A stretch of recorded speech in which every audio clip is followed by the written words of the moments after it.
This tape is going to deal with knife defenses. Before I get into the technical part of it, I want to introduce you to concepts of knife attacks and knife threats. It is important that you understand the difference. Number one, a knife attack is already somebody attacking you, lunging in, either trying to slash you or stab you. That is considered a knife attack. Then you will have the knife threat. The knife threat will be somebody putting the blade to your neck in from the front, the side, or rear, and making a threat, same thing as it would be a threat with a gun. Those are two different scenarios, and they have to be treated differently as far as the strategies and the tactics. As far as the knives are probably the most dangerous tool or weapon you're gonna meet in a street fight.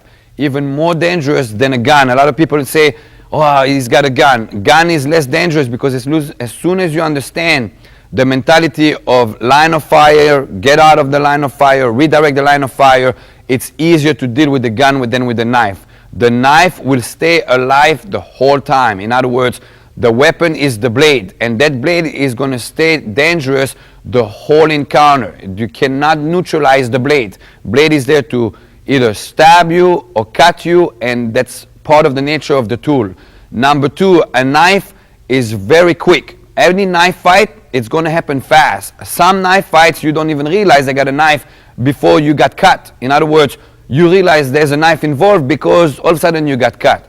That is why it is probably the most dangerous weapon on the street. The Agana system has put a lot of research, a lot of training time, a lot of skill drills development for this part of the system because of the nature of the weapon. Historically, also in the Middle East, there was a lot of attacks of blades on Israelis during the first intifada, the first uprising. Therefore, we had a lot of encounters with the knives, and that became part of the landscaping as far as combat is concerned. With that in mind, you're going to have to understand what a knife is and how a knife operates. Thereafter, you're going to have to understand how a knife attack, what kind of nature a knife attack has, and how you're going to stop that. As far as knife defenses is concerned, I don't like to call it knife defense in the sense of as soon as he's got a weapon, he is strategically and tactically more armed than you. And it is a paradox to go into a state of mind, I'm going to defend myself against a knife. It is always better to either equal your weapon, in other words, deploy your own knife, or greater your weapon, he comes with a knife and you got a gun. The knife defenses or the knife threat defenses are there as a last resort as an Agana practitioner. In other words, if he pulls a knife and I have access to a knife, I will pull my knife before I'll go into empty hand against a knife. However, terrorism and criminal activities will dictate that sometimes you will not have a knife. In other words, the enemy is going to have a knife and you don't have a knife to deploy even if you wanted to deploy a knife. This is why this is considered last resort technique. In other words, I will resort to this as my last line of fire. My first line of fire will be greater the weapon, second line of fire equal the weapon, and this will be, okay, I don't have a weapon, I don't have an access to the weapon, and I have to survive this encounter without a weapon. So if you have a choice, deploy a weapon. If you don't have a choice, the techniques that you're going to see in this tape will be what will make you survive the edge weapon attack.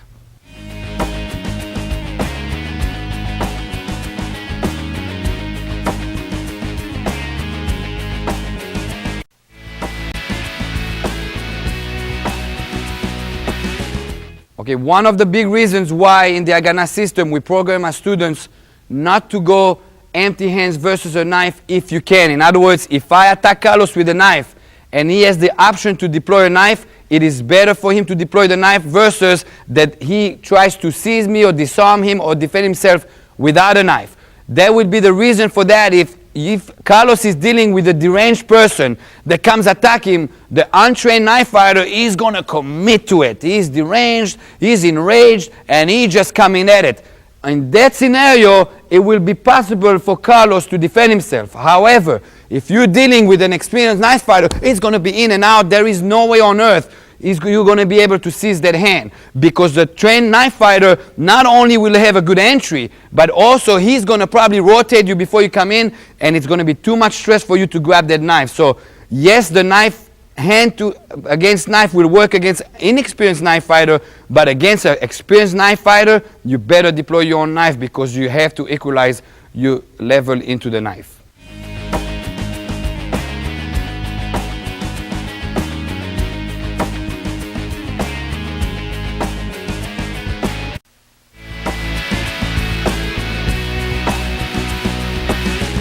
"90-degree blocks are there as a surviving tool to survive the encounter in the engagement part of it." Okay? When he attacks you with that knife, you're going to be stressed out. It's going to come out of nowhere, and all of a sudden his intention went from 0 to 100. I want to take your life with that knife. You're going to have a tactic that is proven to make you survive the initial encounter. But this tactic is there as a tool to transit. In other words, if I know I have a knife, or if I know I have a gun, I'm going to want to deploy that weapon to either equal myself to him as an opponent, or either greater myself. In other words, if I got a firearm, by all means, pull out your firearm. So the 90-degree tool is going to be the surviving tool for that transaction. Now, why do I want to deploy my weapon versus just defend myself?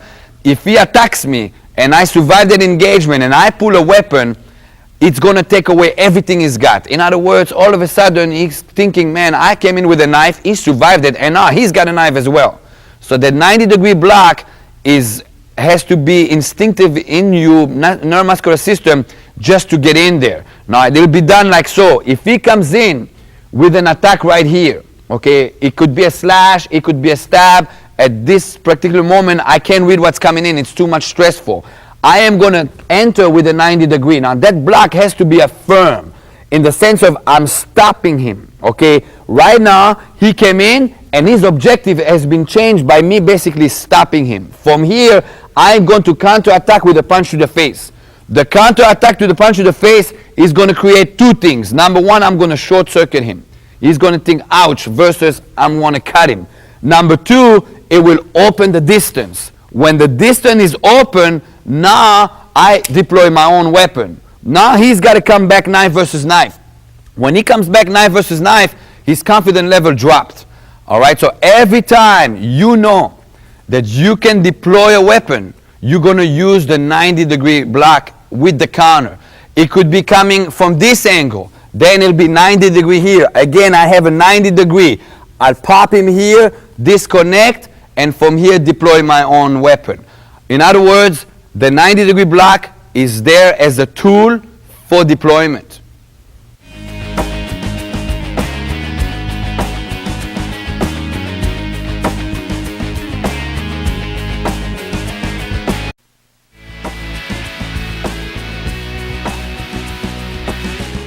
Okay, we covered the 90 degrees and disconnection and deployment. Now I'm getting into knife defenses when I don't have a knife. It is important that you understand the concept here that when you don't have a weapon to deploy, the last thing I want to do is block him and pop him, because that will disconnect him. And that violates the principle of the Agana, that any attack coming in, I don't want to repel him. I want to seize him. I want to absorb him, demolish him, and spit him out, so to speak. In other words, when I don't have a weapon, my objective is to bring him in. In other words, let him do his thing and let me seize it and take it from there. As a guideline, we do not like to disarm a knife, because for two reasons. Number one, when he attacks you with that knife, all his thoughts are right here. His objective is to use this as a tool.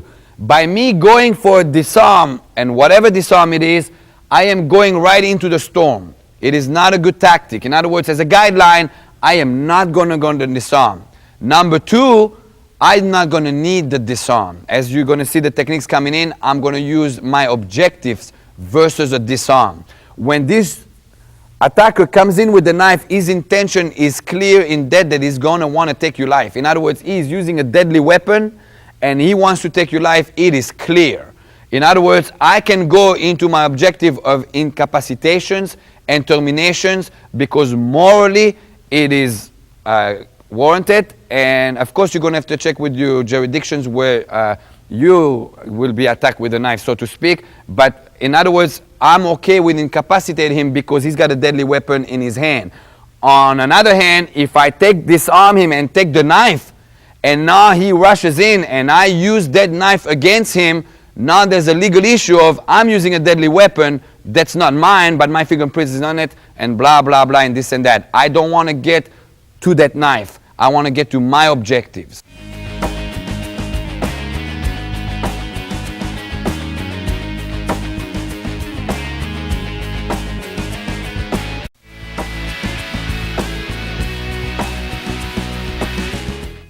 He comes in with the first one. The first one will be here. All right. What I'm going to do is I'm going to come right here and seize it. Okay. The seizing is basically me saying I'm not disconnecting. And every technique you're going to have coming in, I am going to want to seize versus block. If I block, there's a freedom. In other words, if I use a block, that hand is free. All right. It's going to give me another transition to seize that knife. No good. And the attack comes in and I'm empty-handed, I'm going to have to seize that knife.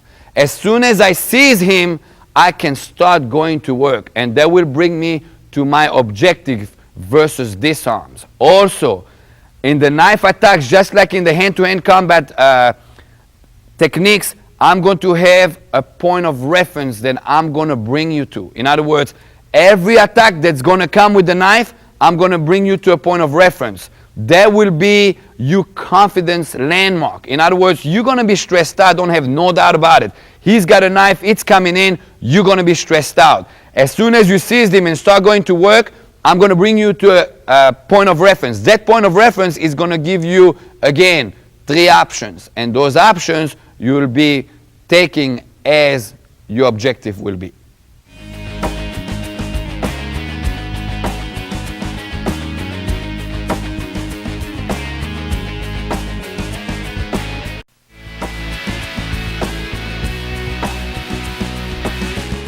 Before we get into the techniques and the defenses, you're going to have to understand angles of attack. Angles of attack is a tool we use as a traveling line when the knife comes at me, as a reading of the actions coming in.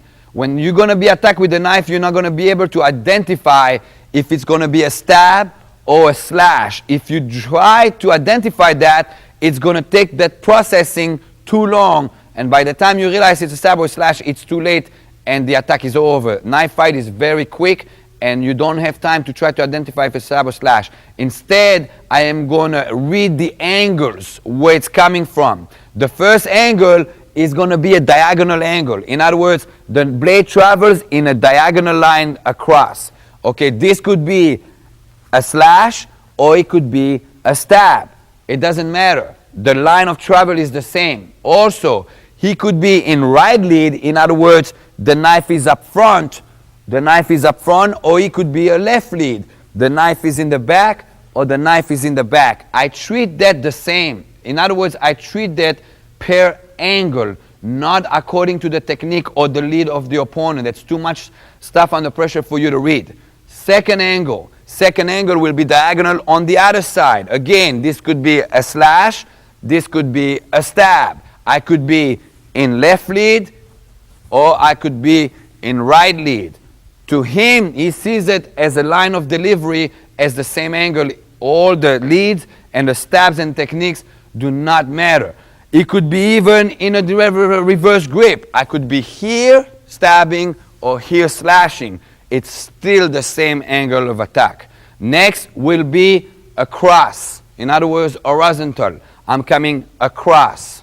This is number 3 right here. All right, then you got number 4, across on the other side. Across on the other side. Then you got number 5, which will be straight down vertical. This a lot of time is considered ice pick attack. Ice pick attack, or he could have a curved stab, or he could just try to slash you down. All right, then you have the straight stab. The straight stab, what we consider as a spear attack. It's coming in a straight line. And finally, you have the one from underneath. The one from underneath. Again, it could be any lead. It could be any lead. It could be left hand. It could be right hand. It does not matter. I treat it as an angle of attack versus which technique is coming in.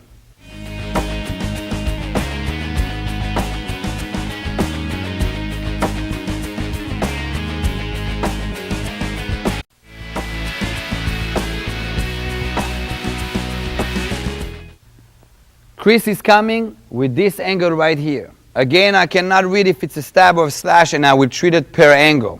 The first thing I'm going to do is I'm going to angle up. If I stay within the direct line of fire or traveling that he intended to cut me, he's fixated on it. I'm going to change that as a tactic to move and kind of like getting off focus. Okay, so he comes in, I'm going to go 2 o'clock. This in some cases, depending on the length of the knife and the length of his attack and the penetration, we make him miss. So you're getting an extra little defense as you go. As I angle up, I'm going to seize. Now it is important here that you understand what I call the battery concept. A battery has a plus and a minus, a positive and a negative. Same thing happens with my hand. One of them is positive in the sense of if I'm holding my hand that way and I contain something, it doesn't fall. The other one is negative because if I open my hand, it drops. So I got a positive and negative. You have to seize the hand with that battery concept. If you have 2 positive, all he's got to do is yank and he's free. If you have 2 negative, he's going to yank down and he's free. Him being free with the knife is going to be a big liability to you at this moment. So I'm going battery concept. This is important in your programming. Do not start working and then later on, okay, I'm going to adjust it. The engagement is what's the most important. If you mess up here, you're dead. Okay, there's no second chance in a knife fight. So the engagement has to be proper. As soon as I got this seize, I am going to kick Chris in the groin. Now watch here, I'm not just going to pick up my foot and kick. If I pick up my foot and kick, when you see somebody, their reaction is to jerk back or jilt back. So if I pick up my leg to kick and he jerks back or jilts back, I'm going to get off balance. Not good for me. I'm going to prevent that by tilting myself or jilting myself first, pulling him into the kick. Because when I pull him into the kick, that short circuits him thinking about him pulling. So again, he came in, 1. Remember, battery concept right here. From here, you're going to pull into kick him in the groin. Okay? Right now, he's short circuit downstairs. In other words, he went from, I'm going to kill him, cut him, into what just happened, and he's kicked right here. You took the high zone to the low zone. Right now, you're starting the process of victimizing the attacker. Okay, go on the other angle, please. Same thing here. 1, pull and kick. From here, when I short circuiting him down here, I'm going to go into a point of reference and also into a transaction. After I kick him here, I'm going to come in and grab him by the armpit and hug him to my body. Okay, watch again. He came in with the attack. 1, 2, and right here. This is my point of reference. Same thing here. Battery concept. Positive, negative. If I have him like this, all he's got to do is yank up. And he's out, and he's cutting me in the process. If I have him like this, he's going to yank down, and he cuts me in the process. If I have 1 up, 1 down, he yanks, he's stuck. Okay, I'm going to have a good control over it. This hand here has to be across his face. If I have it like this, Chris can reach over and switch blade and start working for free. If I have my hand across his face, try to reach over, he can't. or he can either from underneath. In other words, right now I neutralized him. He cannot arm me with that knife. In other words, he cannot do any damage with the knife, and he can't switch it. Right now, that knife is no longer the danger. The danger is him. From here, I'm going to knee him 3 times. 1, 2, 3. Make sure when you knee him not to lose the control over here. All right? I usually teach my students, as soon as we got this, for them to try to get free. Try to get free, Chris. As soon as I feel that I have it nice and control, 1, 2, 3. I knee anywhere. This will bring you back to objective. Okay? Right now, right there is the foot. I can step on it and completely push and break his ankle. And right now you got a man with a broken ankle. He can't stand on his ankle. He can attack you again with that knife. So there will be one of the objective. Or again, I can go after the knees. 1, 2, 3. Straight down. Schlag him out. And basically you terminate him. Okay? In other words, I'm not reaching out for the disarm. The last thing I want to do is go over there. Because if I go over there, that's exactly where his thought is. I want to go where he doesn't know what's going to happen. All right? Most people don't anticipate getting the ankle broken. Most people definitely don't anticipate getting schlacked out. All right? In other words, right now, those are your objectives. He attacked you with the knife. You completely neutralize and ignore the knife from this point on, and you're going to work according to Agana objectives. Again. 1, kick, bring it in. Nice point of reference, forearm across his face. 1, 2, 3, and one of the objectives.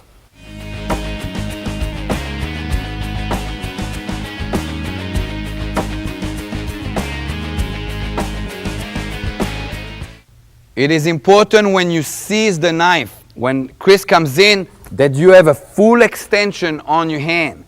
If you don't have a full extension on your hand, and you closer, and he has used, let go please Chris, a reverse grip, he might have poked you in the eye, and that's going to affect the rest of the fight. Or maybe he was going for a curve stab and it's too close. You always want to use the full length of your hands as an extra defense. Do not get used to be up here. You want to seize it and keep it away from you until you short-circuiting downstairs. Now it's safe to come in. Also, on the knees, remember, you need 3 times anywhere. Don't start looking for a target. You're going to be very stressed out when there's a knife involved. And what's important here is having that point of reference good, that if he yanks, try to yank out, he can't get out. This is more important than the knees. The knees is just short-circuiting him. On the wrenching the neck, remember to go tight. Don't reach for it. Tight. And remember to wrench this direction, right here. Don't just go up here, then he's just going to go with you. It's this direction, tight, and this direction. It's very important that if you go into an objective, you can finish up your objective because the knife is still in his hands.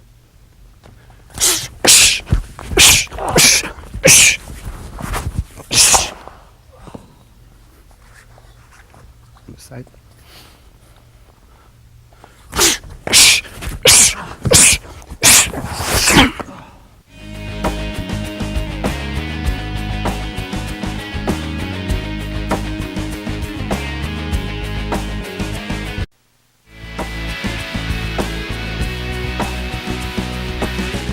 Okay, this time Chris is going to come in with that angle right there. Again, I do not know if Chris' intention is to slash me or stab me. I will treat it as the angle of the attack. The first thing I'm going to do is I'm going to angle out a little bit. I'm angling out for 2 reasons. Number 1, so he's not completely focused on a stationary target. Number 2, so it gives me more of a distance, so when I seize the hand, I am much more at the distance versus that I'm too close to myself. He comes in, and right here, remember battery concept, very important. 1 positive, 1 negative. If you have it like this and he yanks down, he's out. If you have it 2 positive, he yanks back, he's out. He's out, it's going to be a problem. So again, he comes in right here. From here, again, I'm going to want to kick him to the groin. As I kick him to the groin, I'm going to jilt him back. In other words, I'm jilting back to make sure that I'm not going to be off balance. Jilt him back, all right? It is important that you pull your leg back. If you kick and step forward, you're too close to the blade, and also there's going to be a transition anyway. So I'm pulling and kicking. From here, I basically short-circuited his thought from upstairs to downstairs by the pain. And I'm going to transit into my point of reference. Watch again. Back up, please. Again. He came in one, kick, transition. Remember, positive, negative. Remember to go by the armpit so you secure the face so he cannot reach out for that knife. From here, again, Chris is going to try to jilt out a couple times to make sure I got it right. As soon as I got it right, I'm going to knee 3 times. 1, 2, 3 times. All right? And from here, I can go into one of my objectives. Break his ankle or schlag him out. One more time. 1, kick, transition, tighten up. 1, 2, 3, schlag.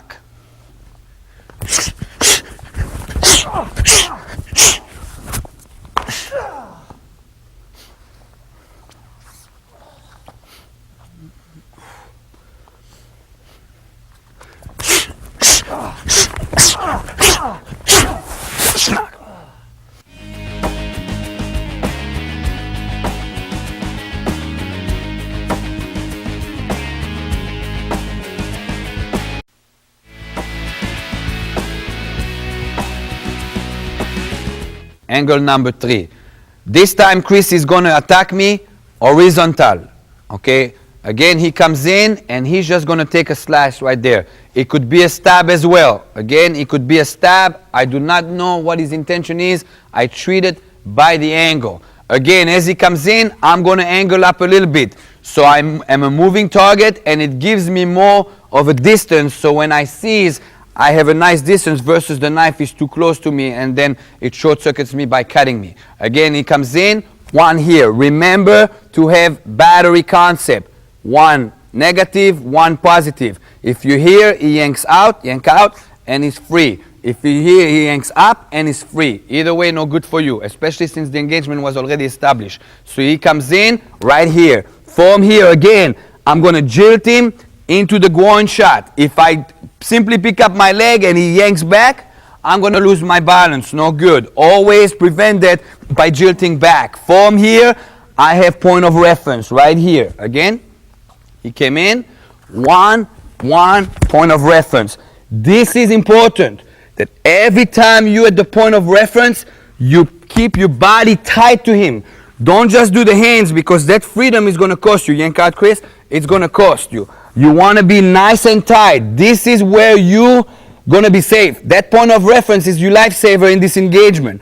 Nice tucked in under the elbow, nice in the armpit, so your hand is here and you prevent him from pass. Only now you can go to work. Right now, as you reach the point of reference, as long as you don't have that point of reference, you're going to be stressed out. In other words, he comes in, and this is going to be a very stressful situation. As soon as I'm here, and I can go, oh, thank God. In other words, I got it. From here, I go to work. 1, 2, 3. And again, going into one of my objectives. Now, when I go to break his ankle here, it's important that you don't just push here, because while he disconnects, he might cut you in the throat. Okay? I want to push that angle away. So on the way out, he doesn't cut me. Again. 1, pull in, point of reference. 1, 2, 3, into one of my objectives. Either break his ankle or either schlag him out. Okay, as Chris comes in, it's important that you understand that a knife fight is dynamic and it's not always